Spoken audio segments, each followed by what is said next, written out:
See a psychic to get in touch with anybody? And second question, Anna Friel is going to play Holly Golightly on stage at Breakfast at Tiffany's. In Breakfast at Tiffany's, would you like to do that role as well? Yes.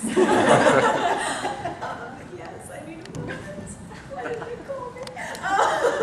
She'll be great, actually. I think she'll be really, really good. That's exciting. I want to see that. I have not contacted a psychic or medium purposely to sort of get in touch with somebody, but in meeting a lot of them to get ready to play Melinda, I had people do readings for me just so I knew what it was like, and they were able to contact family members and things like that. Was that quite a moving experience? It is very moving. It sort of takes you off guard, because even if you really think that you believe in it, when it actually happens, you're like, ooh, wow, this is amazing. So yeah, it was beautiful. Was there something particularly that surprised you? No, not really. It was who I thought it would be. Jamie, how about you? What? Did you ever go see a psychic, be interested in seeing a psychic? I think like when I was like 16, but for like a second. It wasn't anything. He didn't tell me. He's like, let me see your hand, and he read it. He's like, yeah, I can't see it. So you're not a believer? No, I am, but I was like a palm reader on the boardwalk. It's not quite the same. I am a believer though. I really want to believe. Like, I've never seen a ghost. They would very much scare me. I've been in horror movies. My scariest movie for me is Exorcist. What's your scariest movie? The Omen. The Omen for her. And we've been in horror movies, and I would be scared. But Can I ask who it was that got in contact with you? Oh, I'd rather not say. That's okay. Thank you. Okay, right here on the left. Bonjour. Si vous deviez réaliser votre propre série, de quel genre serait-elle et quel thème pourriez-vous aborder? Attends, si elle voudrait créer son propre série? Voilà, de quel genre ça serait et quel thème? If you were to create your own television show, what would it be like? What style would it be? Oh gosh. I don't know. It would probably be something kind of like Alias, because it would be fun to kick butt, I think. But I think he should go back and redo a new version of his Jamie Kennedy Experiment, because I really like that show. We go so many places and people are like, oh my gosh, you have to bring that show back. So I'd probably maybe help him do that first, and then I would go kick butt somewhere. But yeah, she should show her tough side and her funny side, because she's very funny and very tough, and people haven't seen that. They just think she's a nice, good girl, but she's also strong. Okay, I think over here. Who's that? Just a second. Bonjour. Alors, la question s'adresse à Jennifer. Est-ce qu'il est exact qu'elle pousse la moue jusqu'à accompagner Jamie dans sa tournée de stand-up et qu'elle vend et qu'elle customise les t-shirts de sa tournée elle-même? Okay, this is a rumor that she heard that apparently when Jamie's on tour doing his stand-up, you go and you sell t-shirts and things. Yes, yes, I do. It's been my summer job. It's been great, actually. I didn't know the life of a comedian or what it was like or anything like that. And so he was kind enough to allow me to go along for all of his shows this summer. So we've been traveling all over the place. And my Kind enough, since she's come on, all my shows sell out. She took my shirts and bedazzled them. She bedazzled them, of course. But it's been a lot of fun, and so I sort of sell his t-shirts and things afterwards. It's been good. Just right here. Hi Jennifer, it's me again. Hi. It must have been quite daunting being cast as Audrey Hepburn. And how did you sort of research that role, and how did you feel when they said you can actually play her? I was thrilled. I actually thought when they offered me the part that it was just to play the 18-year-old Audrey. I didn't know that it was for the whole thing, or I probably would have thought longer and harder about it and been a little more nervous. So I was like, yeah, sure, I'll do that. Not a problem. I thought it was like weeks with work, no big deal. And they were like, no, you're playing her like from beginning to end.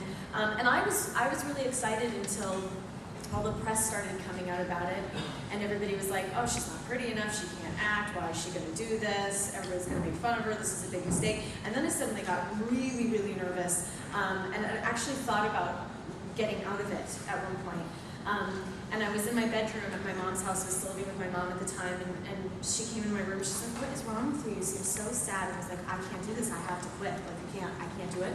And she was like, why? And I said, because I don't feel like I'm pretty enough, I don't feel like I'm talented enough, and I feel like people are going to say bad things about me, and I just don't want to do that. So my mom went downstairs, and we had all these books to research about Audrey, And she brought me up a thing and she said, listen, just sit with this book for this page, this one particular page. Tomorrow morning you'll make your decision and we'll do whatever it is that you need to do. And if it's walk out of it, we'll do that. And I said, okay. And so I was reading the page with my mom, and opened to me. The 3 things that Audrey Hepburn was most afraid of is that she wasn't pretty enough, that she wasn't talented enough, and that people were going to say bad things about her. And I was like, wow, you know what, maybe I won't be exactly like Audrey Hepburn, but I know so much what that feels like. And just in that, maybe I can do something really special with this movie. And so I went and I did it, and people really liked it, and I felt good about it. And if I may follow on, you've had some tough times in your career, haven't you, as well as some great times. Would you say now is your happiest time, and do you feel you've proven yourself as Ghost Whisperer? Like you've proven the naysayers? I don't know in the entertainment industry if it's possible to ever truly prove yourself, but I'm the happiest I've ever been in my whole life. In love, in friendships, in work, in fulfillment of artistry. So, you know, in that way I've proven to myself a lot, and I'm starting to learn that that's really maybe all that matters, and the rest of it is just sort of, you know, hearsay and other people sort of keeping their time busy with talking about people and things like that. So I'm learning how to sort of not care about it as much as I once did. Okay, right up here in the front. Hi, so this is Lucia here. Thanks for telling us that story about Audrey Hepburn. That's very inspiring. You recently quoted the saying that if Jamie wouldn't propose to you within a year, you'd have that situation. Are you just kidding, or are you deep down inside a very romantic girl? Oh, I am. He can tell you that I am like a hopeless romantic. That was taken out of context, and I really feel badly about it because everybody's like, God, Jamie, you better get on it, you know? And I just feel like really, really awful. I know. I just feel so bad. What I meant by it is, you know, I was engaged, and so now all of a sudden, because I was engaged once in my life, I can't do anything else but get engaged again, and that's it. I either have to have a baby or I have to be engaged. I can't just be like happy and have a great boyfriend and us travel the world and do all these, like those things are not fantastic enough for people. I have to be, you know, ready to get hitched again.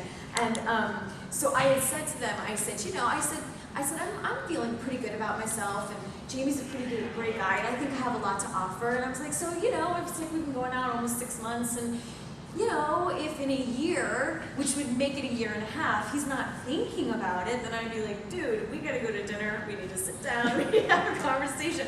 But I wasn't really giving him a time clock. Like, you know, life is gonna happen, it's gonna happen, and he's been really great in sort of teaching me that things are best to happen organically and things. So I feel badly that sort of got taken out. So you were actually making fun of your reputation? Yeah, I was. Yeah, yes, and you know, there is somewhere underneath there. I mean, I do think like if a year and a half he's not there. but I was really, again. But I was really at the moment trying to poke fun at a situation. I don't know. It got whatever. You're in trouble. Tell us about your character from Ghost Whisperer. Do you believe in ghosts? Quels sont les ressorts utilisés dans les séries qui vous exercent? Quels sont les Ressorts Okay. utilisés dans les séries. Tell us about who are the specialists who help you on the series. We have 2 sort of resident mediums, a woman named Mary Ann Winkowski, who actually does what Melinda does in real life. I've been with her sort of on a ghost busting expedition where we sort of went in and she actually talks to ghosts and then crosses them over into the light. And then we have James Von Prague who actually